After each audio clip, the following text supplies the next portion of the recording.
All right. You know I stayed up to watch that game, right? And you know what game I'm talking about. So, I mean, before I even get to that particular game, and if you're wondering, the Pelicans and the Thunder,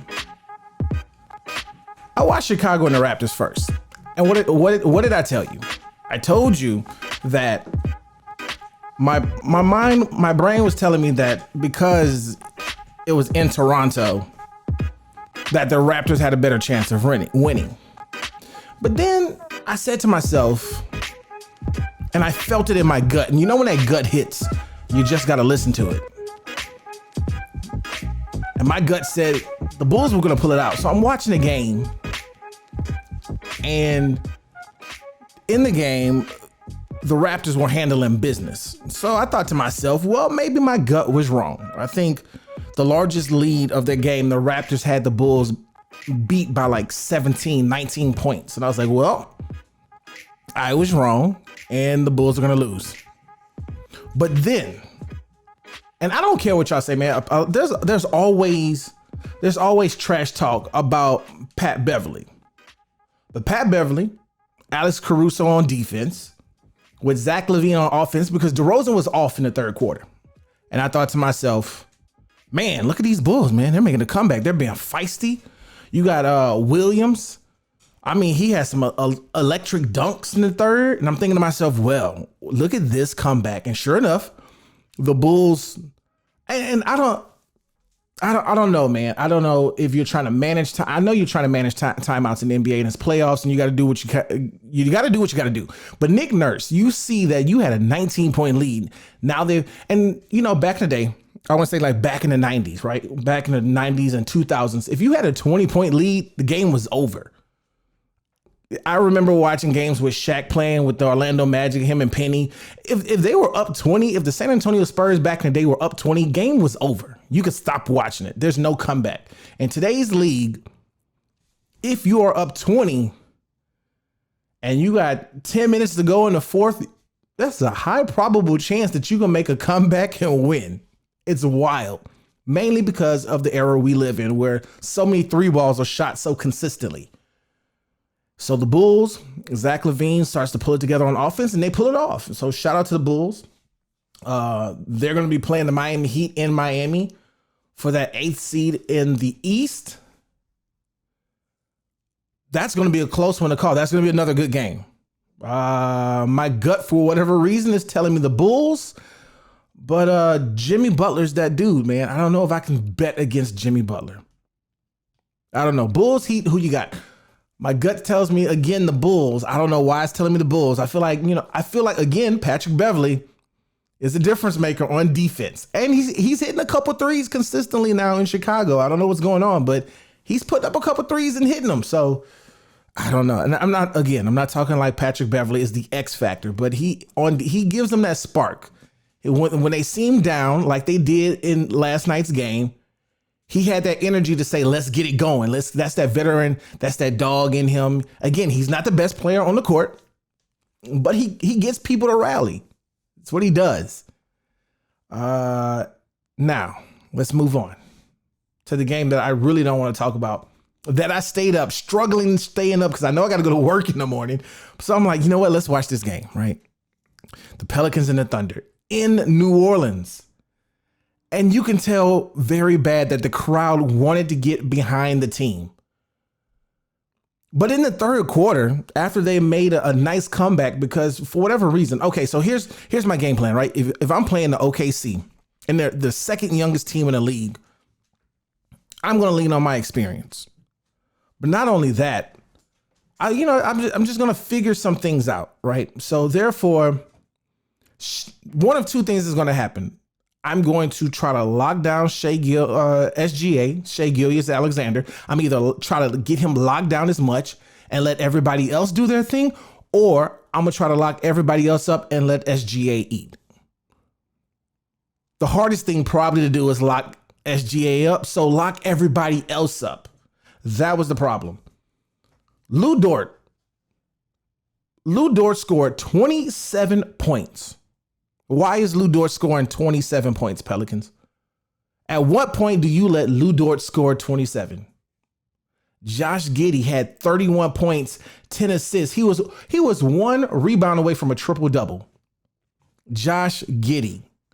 Josh Giddey is a baller. Do not get me wrong. Dude can hoop. His parents were professional ballers over in Australia. He's been around playing basketball his whole life. First and foremost, before I even start talking about that game, my apologies. Shout out to OKC, man, because they got a bright future. They got so many first-round draft picks. It's unreal.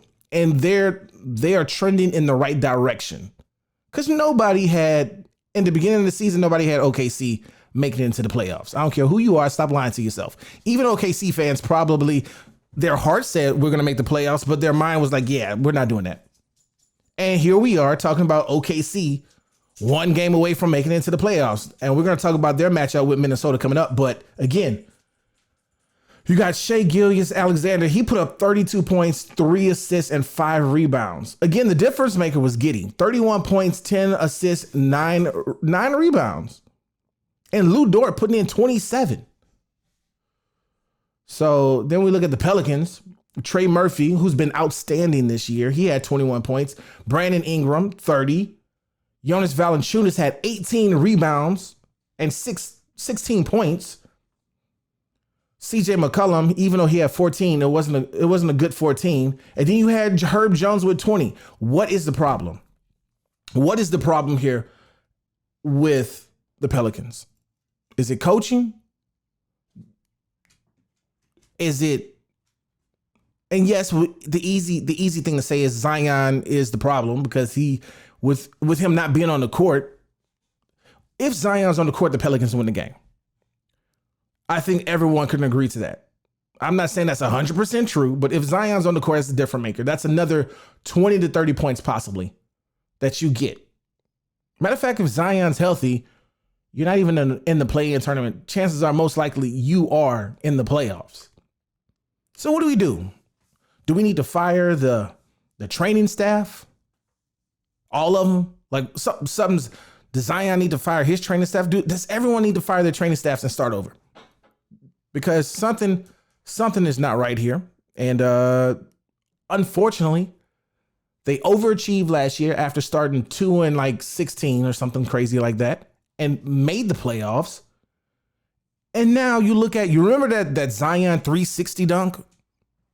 And then he got on media and talking about, I was in my emotions because last year I had to sit on the sideline while my brothers lost to the Suns in the playoffs, and I know how hard they took it. Well, here we are this year, and where were you again? And I get it. It's an injury. It just sucks as a fan and as someone who wants to see this team with all their players. Again, look at Herb Jones and Trey Murphy. Bright future for the Pelicans.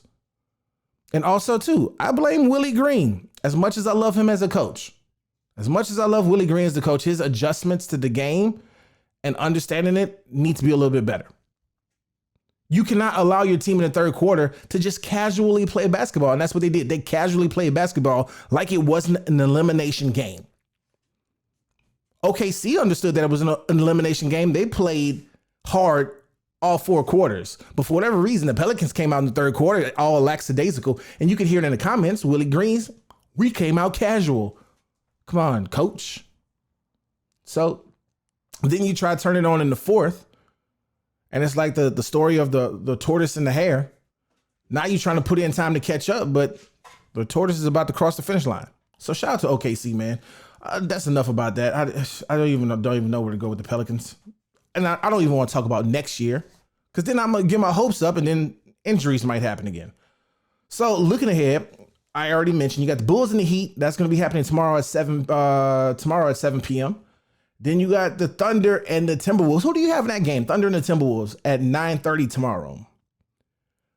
Thunder are sneaky good, and they could possibly pull it off, but I don't know. Karl Anthony Towns is going to be hard to stop, and I doubt that Anthony Edwards has another off game. So truly, I want to say the Thunder might be their last stop.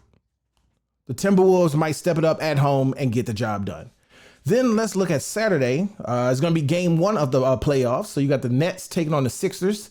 I expect the Sixers to get the job done. You got the Hawks and the Celtics The Hawks are sneaky, and I do expect them to at least win 2 games in this series, but I expect the Celtics to win.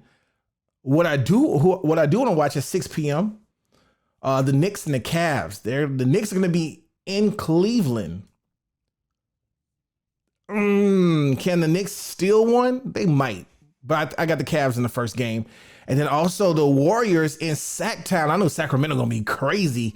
And I think they're going to split that at home. I think the Warriors are going to be able to steal one in Sacktown, but I think that first game, because everyone's going to be so hyped, I think the Kings are going to win that one. If the Kings happen to lose that one, good luck. That series is done. And then Sunday, you got the Lakers and the Grizzlies, which popcorn. I'm going to be ready for that. And then the Clippers and the Suns, which I'm expecting the Suns to win that series. Should be a good series, but I'm still expecting the Suns to win that series. All right, so with that being said, it's playoff time, baby. Let me know your thoughts and comments, and what matchup you're excited to see this weekend for some NBA playoff basketball. Yeah, man. My favorite games that I don't want to miss. The Knicks and the Cavs. I never thought I would hear myself say that with the LeBron-less Cavaliers, but yeah, I want to see the Knicks and the Cavs. The Warriors and the Kings are interesting to me. The Lakers and the Grizzlies. And then second tier, probably the Suns and the Clippers.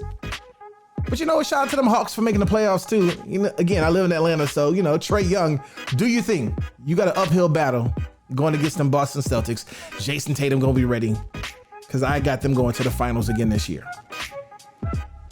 All right. As always, hit that like button. It costs you nothing. Subscribe if you love the content. I appreciate it, because I put my heart and soul into it. And then also too, man, hit that notification bell, because every time I drop a video, you get a chance to know when it's happening so you can watch it. And lastly, but not least, please share the content. If you love what's going on and you know somebody else that would love to watch content like this, share it with them. And then leave your comments. If you agree with me, if you don't agree with me, I'm in that comment section. We can chat it up. We can talk about it, because that's what it's here for. It's sports, baby. So until then, you know what I say. Peace.